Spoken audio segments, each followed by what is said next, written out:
Hey guys, welcome back to Kiwi Classics and Customs. So, riddle me this. When is a 63 Falcon not really a 63 Falcon? Let me show you. When, in actual fact, it's a Ranchero. How cool is this? Hot off the car transporter from Arizona. Pretty nice little truck, pretty rare little truck. And what makes it even rarer, it's a factory 260 V8. Now, they were very rare. They made about 18,000 of these things back in the day, and about 6,000 were the deluxe, which this one is.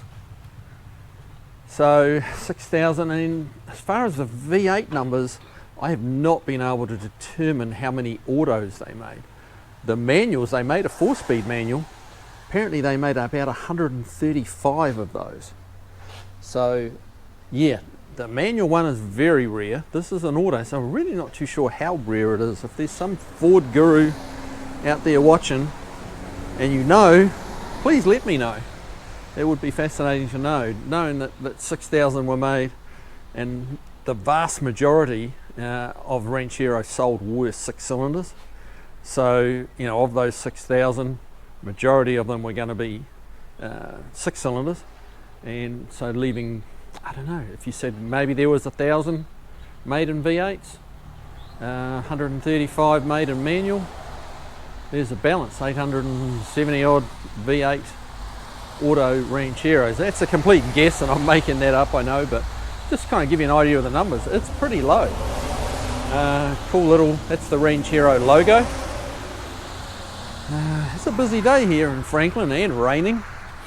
So, yeah, but this is, as you can see, it's a pretty tidy car. It's had a repaint, no doubt. And, you know, it's had the Rhino liner type stuff done in here. But it doesn't appear to be hiding any horror stories. All the little joins and seams are there where they should be. You know, like that removable panel there appears to be still removable. You know, some of these, you know, I've seen these with checker plate floors in them, but this is pretty good shape, I have to say. What I'm seeing so far, anyway. Tailgate's in good shape. I mean, look at, you know, this is, as I say, it's been repainted, but yeah, a few screws missing here. Could do with those. But yeah, all in all, pretty nice. Pretty nice. Have a quick look inside.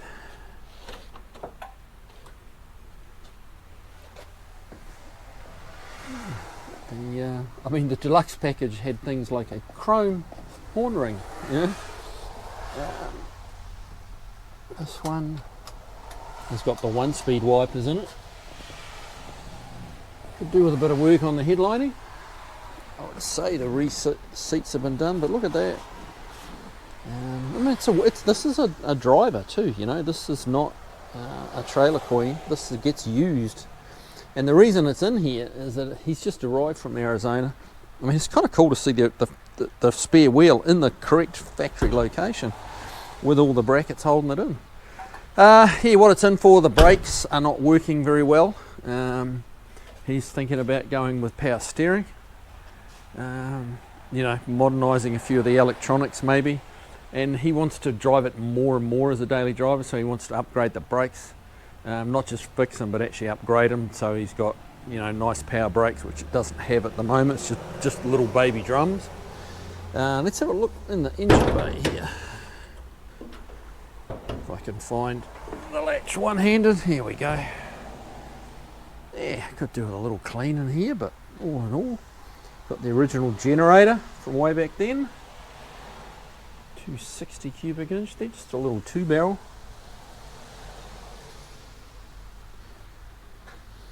Looks like it's had a little altercation here. We got a little kind of kink and a ripple here where they tended to move a bit if you nudged into anything too hard.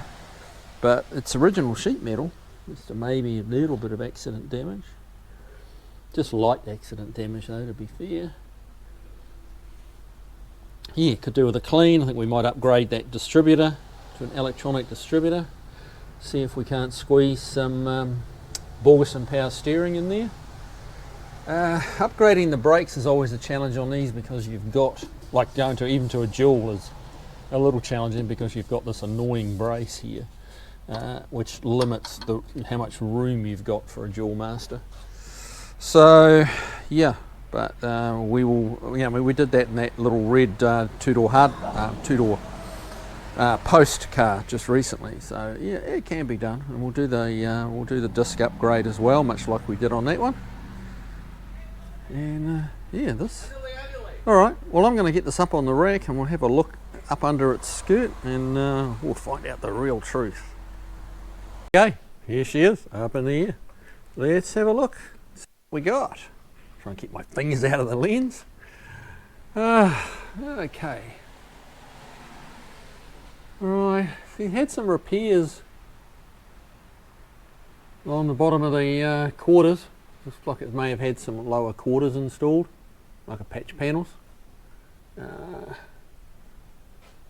Yeah, so that's not unusual on one of these old Falcons. They were prone to rust.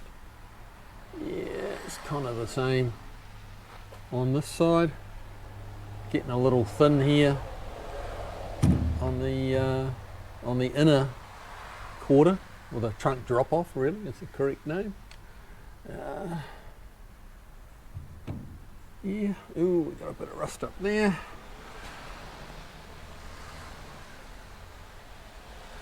Okay, a little bit of rust here, a little bit of rust over there. Oh, quite a bit more rust here. Quite a bit more there. Oh, that's a little disappointing, I have to say. Tank looks to be in pretty good shape. Let's keep moving forward. Okay. That'll be why the e-brake cable's not working. Or the e-brake is not working. The cable bracket here is pulled out of the floor. So, that'll need fixing. Yeah, we got some thin spots here with a bit of this Tennessee rain dripping out of them. Yep, a bit more up here. Bit more here. Ooh, quite a lot more here. And someone's